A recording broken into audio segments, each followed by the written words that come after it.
The internet's ablaze these days over a charming phone call between Reagan, back when he was governor, and President Nixon. Last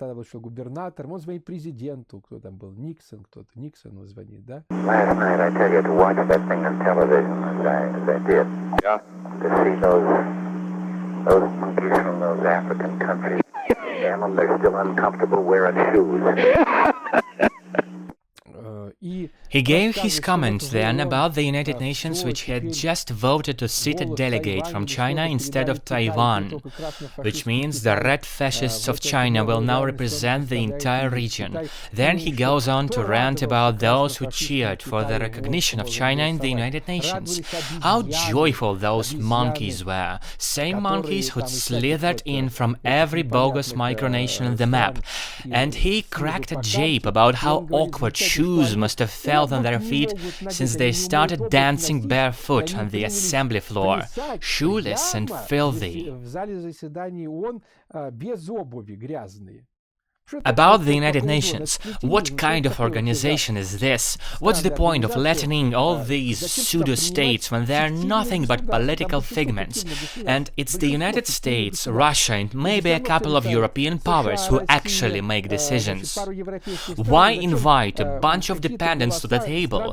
Who are their delegates? And delegates of what exactly? They don't even have elections, it's all a sham.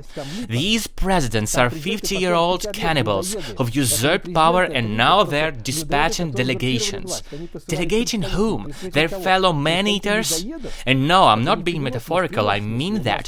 One of these bogus presidents from Africa even visited our country once. The cannibal was greeted by pioneers, they took a photo together, and Brezhnev himself, the old egg, even hugged this ogre.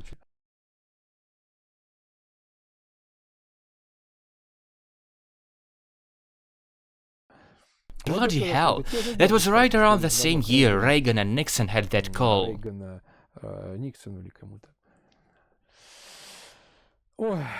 I'm so freaking fagged out by this 20th century leftist lunacy. Back in the 19th century, no one could have even imagined holding a congress where barefooted savages were given an invite. What the dickens is this? The system needs to be fixed. The world must be reset.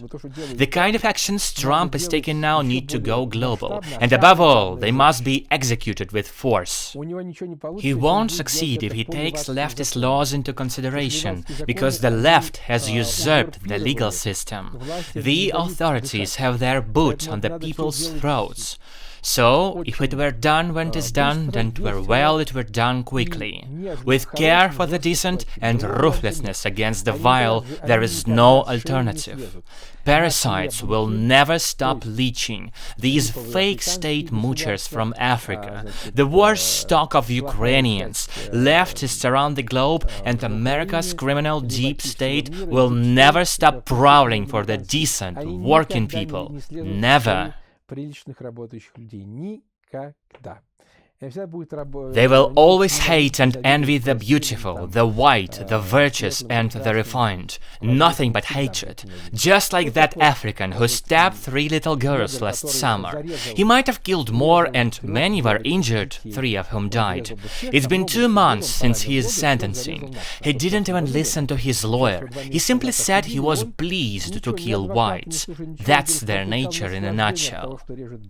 Every few days, every week, every fortnight in the United States, some African casually kills a white man. Same pattern again and again, starts with a brawl, ends with a knife or a pistol, never a book, obviously.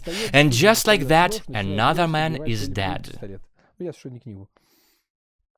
The problem is beyond repair. We need to segregate. And if you're a leftist, a shaggy lefty inbred, we've got just the place for you.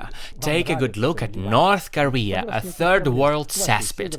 It's worse than just fascism. It's a total forfeiture of man's own self, of any freedom. Or take the red fascists of China.